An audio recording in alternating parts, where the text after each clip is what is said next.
بسم اللہ الرحمن الرحیم۔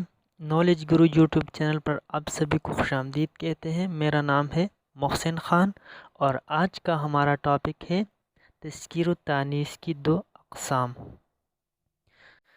تذکیر و تانیث ہوتے کیا ہیں اور اس کی اقسام کون سے ہیں؟ آج کے ویڈیو میں ہم اس کی ڈیٹیل کے ساتھ وضاحت کریں گے، اقسام کی ڈیفینیشن کریں گے اور مثالوں کے ذریعے وضاحت کریں گے۔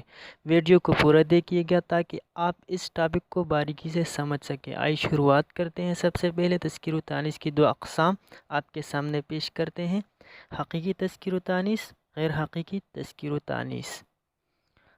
تو آئیے شروعات کرتے ہیں۔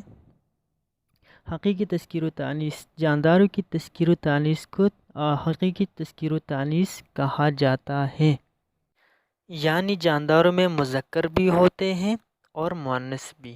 تو جانداروں کے جو مذکر مؤنث ہوتے ہیں اس کو حقیقی تذکیر و تانیث کہا جاتا ہے، جیسے کہ لڑکا، گائے، بکری، یہ سب جو ہے یہ جاندار ہے، تو اس کو ہم حقیقی تذکیر و تانیث کہیں گے۔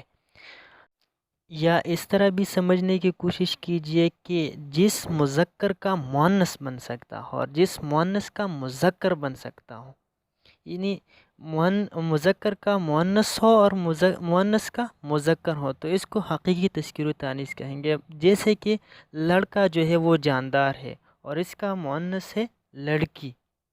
یا دوسری مثال لے لیتے ہیں، بیل ایک جاندار ہے اور مذکر ہے، اس سے مؤنث گائے ہے، اس کا مؤنث جو ہے وہ گائے ہوگا۔ تو لڑکا، بیل، گائے، ان کے مذکر کے مؤنث بن سکتے ہیں اور مذکر کے مؤنث، تو یہ حقیقی تذکیر و تانیث کہلاتے ہیں۔ اب دوسری کی جانب بڑھتے ہیں۔ حقیقی تذکیر و تانیث کی ہم دو ڈیفینیشن کریں گے تاکہ آسانی سے آپ اس کو سمجھ سکیں۔ تو ڈیفینیشن نمبر 1 ہے، بے جان چیزوں کے لیے جو تذکیر و تانیث کا صیغہ استعمال ہوتا ہے اسے غیر حقیقی تذکیر و تانیث کہا جاتا ہے۔ اور تعریف نمبر 2 ہے، وہ اسم جس میں کوئی علامت مذکر مؤنث کا نہ ہو مگر اہل زبان اس کو مذکر یا مؤنث بولتے ہوں۔ مثالیں ہم لے لیتے ہیں، روٹی، روٹی ایک بے جان چیز ہے۔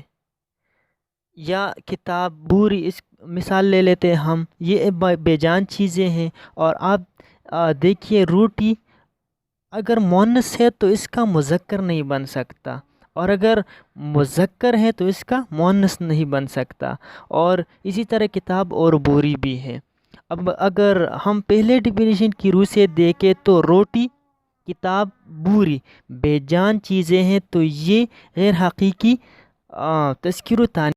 اور اگر ہم ان تین چیزوں کو دوسری ڈیفینیشن پر پرکھیں تو اس میں کوئی علامات تذکیر و تانیث کی نہیں ہے۔ اگر روٹی کو لیجیے تو یہ تو نہ تو یہ مذکر ہے نہ مؤنث، لیکن اہل زبان اس کو مؤنث بولتے ہیں، ٹھیک ہے۔ تو اس میں کوئی علامت نہیں ہے، کوئی نشانی نہیں ہے مذکر مؤنث کی، تو اس کو ہم غیر حقیقی تذکیر و تانیث کہیں گے۔ تو دونوں ڈیفینیشنز کو دیکھ کر ہم کہہ سکتے ہیں کہ روٹی، کتاب اور بوری غیر حقیقی تذکیر و تانیث ہے۔ اب پریکٹس کے لیے میں نے چند الفاظ آپ کو دیے ہیں، اس پر مشق کیجئے گا تاکہ اس ٹاپک پر آپ کو عبور حاصل ہو۔ اسکرین شاٹ لیجئے۔ نیکسٹ ویڈیو غیر حقیقی تذکیر و تانیث میں مذکر اور مؤنث کی پہچان پر ہوگی۔ ایک ٹرپ آپ کے ساتھ شیئر کی جائے گی۔